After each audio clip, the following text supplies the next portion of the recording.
I have never returned here until today. I am a child once more, a child who doesn't recollect anything from that day, the day when Henry disappeared. Here I am in this house again, the house that was too big for two sisters bound by a conspiracy of silence, and I know I can't run away anymore. I started writing at a very young age. My mother has stories I wrote when I was 5 or 6 years old. I also started a novel in my teens, but didn't get very far with it. I think I wrote the prologue. And then I started to write my first novel after my degree about 10 years ago. If I hadn't been a writer, I would probably have been a perpetual student, or perhaps gone on to study archaeology after my history degree. So I would have loved a job that involved digging up the past and getting out in the fresh air and uncovering secrets. It's actually the 7th book that I've finished, and had been submitting work to agents for many years without much success. So I got some good feedback, enough to encourage me. But eventually I uploaded the first chapter of The Legacy to the Arts Council review site, youwriteon.com, where it's a peer review site, so other readers read it and they rate it, and it was highly rated and went to the top of the chart, and that's where it came to the attention of editors at Orion, who took it from there, which is very exciting. The inspiration behind The Legacy came from my fascination with the way past events can affect our lives down the years, and how even the smallest personal action 100 years ago can affect the generations that come after it, basically. I wanted to write a story that would show that. It wasn't too hard to get into the different characters' mindsets, because they sort of arrive, they come to me fully formed, the characters, and you do feel like you know them inside out. That said, I did write the two strands separately to make sure I kept their voices true and there was no blurring of their voices.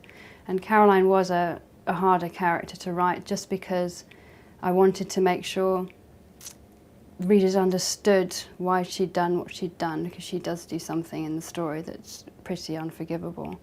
But I didn't want readers to lose sympathy with her. Erica was a joy to write, because she's the kind of girl I think you would hope to meet in everyday life. She's basically a very sensible, logical and kind person who's trying to do her best, and trying to make things better for the people she loves, basically. So I didn't think readers would have any problem sort of sympathising and understanding where she was coming from. And her voice came to me very early on and was crystal clear. I felt like I knew her from the word go. Caroline is Erica's great-grandmother, who Erica has very sketchy memories of from her own childhood. Caroline lives to a great age, and the story is about how something Caroline did as a young woman has followed her all the way down the years and has affected Erica's life profoundly. I chose Oklahoma as a setting for the historical strand because I really wanted Caroline to set out into the Wild West as we know it, and really get away from civilization as she knew it. She grew up in New York.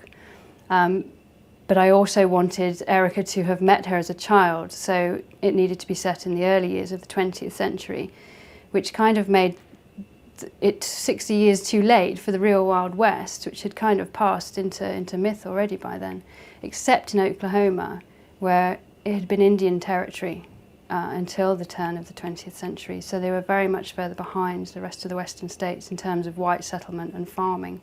So it was still pretty rough and ready in about 1903 when Caroline goes there. The research for the Oklahoma strand was just fascinating, and the thing that surprised me the most was that the Cowboy Era, as we know it, has, as I said, already passed by that time. It was an incredibly short era from the sort of opening of the Western lands, the long cattle drives. By the turn of the 20th century, that time was already over. The railways had come in, lands had been fenced off and settled and were being farmed, and the actual real cowboys who went on these incredibly long drives had passed into myth. And you have already that early on sort of Buffalo Bill Cody's Wild West show, and the Miller brothers on the 101 Ranch, who were beginning the myth of the cowboy. And the sort of archetypal cowboy and Indian show that we know now has lasted decades longer than the real cowboys actually did. I would love to trace my own family history, and when I have the leisure time I will. And I've sort of started already, and my family have done bits and pieces of research, and we have some very old marriage certificates from some of my great-grandparents. But particularly, one of my characters in the book says that we sort of wait until the people we love have gone before we realise we wanted to ask them things, and I think that's very true. And I lost my grandparents in 2003, and now I realise there's so much I didn't ask them about their time together and their childhood, so I would love to go and find out more about that.